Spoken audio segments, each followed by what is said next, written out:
Senator Seward. Senator Back. Thank you, Madam Acting Deputy President. Following the successful conclusion of free trade agreements with Korea and with Japan by Minister Robb and his advisers and his department, I rise very proudly this evening to refer also to the third leg of the trifecta, the China-Australia Free Trade Agreement, and to speak to the chamber about the enormous opportunities for Australia, for Australian business, for Australian workers, well into the future of this agreement. Madam Acting Deputy President, we know, of course, that China is already our biggest trading partner when we're speaking of commodities. But what is particularly interesting in ChAFTA is the emphasis the Chinese side wish to place on access to our services. Now, services at the moment account for some 80% of Australia's economic activity, but only 20% of our export revenue. Imagine the capacity of our economy if we could move that 20% up to 40% of export revenue from services, and ChAFTA allows us to do it. In 2014, 60% of all of our services export in education, tourism and travel were to China. 30% of overseas students, higher education students in this country, are from China. Some 10% of the Australian community have a Chinese dialogue as the first language in their home. For example, in the services sector, some 200 Australian architectural firms have worked in China, some 80 are now, and more than 1,000 architects are actually working on Chinese projects. The point I wish to make strongly at the outset, of course, is that in the event that we are to pursue major projects in this country, Madam Acting Deputy President, then we must be able to address the question of skills shortage. We know, of course, that such a shortage can massively increase costs, it can increase risk, and more importantly, in terms of the decisions for future investment, if the proposed project does not have a good, clear understanding of the likelihood of availability of skilled labour into the future, then you will find that that project will not come into this country. Now, of course, it was the Labor government around the Roy Hill project by Gina Reinhardt and her group, nearly now complete in the Pilbara, the iron ore project, that introduced investment facilitation agreements. And there's been a lot of conjecture in recent times as to why it is that at the signing of an MOU we don't have some understanding of the need for skilled labour and indeed, therefore, the opportunity for Australians and others. Let me remind you, despite all the nonsense that went on from the then Labor government about these particular agreements, it was Gary Gray, the member for Brand, who stood up very strongly and actually indicated how important these were for that project. And indeed, no 457 visa holders, to my knowledge, have actually been employed on that project. But the point is made that before that could proceed, the proponents needed to know that they had the labour available to them. So when an MOU is signed, it's a very, very early phase in the process, far too early to be talking about what do we actually need by way of the labour force to bring the project to effect. You're talking feasibility, you're talking bankability, and it's some years later.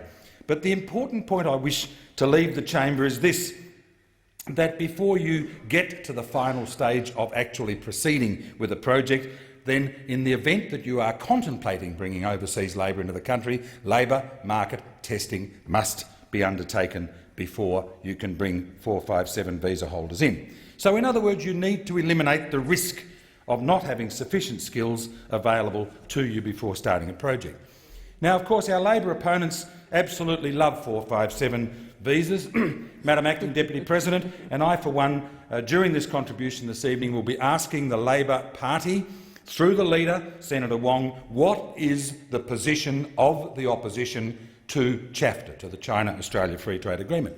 But I say again, Labor loves 457 visas, and I do wonder what labour market testing was actually undertaken when various aspects of the Labor then government and unions actually employed 457 visa holders. Then Prime Minister Gillard, Mr John McTiernan, a 457 visa holder, who in fact was the communications director whose role it was to actually develop a philosophy against 457s. Where was the labour market testing? United Voice, the Australian Education Union, the Finance Sector Union, the National Tertiary Education Union, the TWU, the Shoppies, the ASU, the AEU I've mentioned, and of course the MUA, all have or have had recently 457 visa holders in their employ in very, very important areas which apparently Australians aren't equipped or competent to do, Madam Acting Deputy President, like industrial relations advisors, copywriters and media advisors.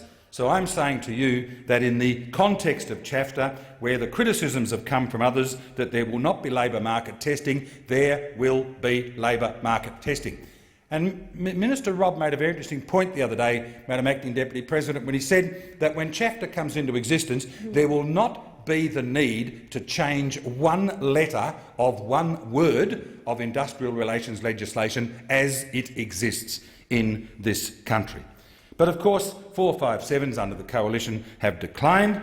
The Chinese representation in 457s in this country is only about 6%, and I will be calling on Mr Shorten and his colleagues to actually bring the unions, who of course direct and dictate the activities of the Labor Party, as we saw in two efforts yesterday and two legislation bills that were passed down, to actually get on top of this issue associated with xenophobia. And I quote, if I may, just in recent times, AMWU New South Wales Secretary Tim Ayres claiming that this ChAFTA deal will mean that on very ordinary construction projects in our cities and suburbs, it will allow the company to import cheap Chinese workers at lower wages and conditions, denying young construction workers and young apprentices the opportunity for work. Wrong.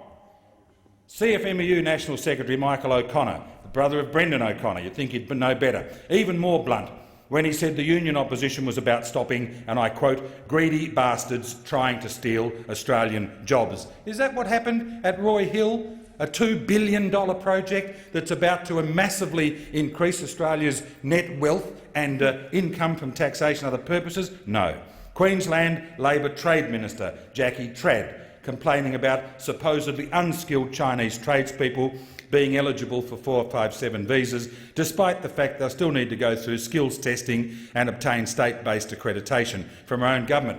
Only last night, the member for Bendigo in the other place making a statement that if this ChAFTA goes through, Madam Acting Deputy President, when an electrician knocks on the door, the homeowner or resident can't be confident of the skills of the electrician undertaking that work. An absolute disgrace.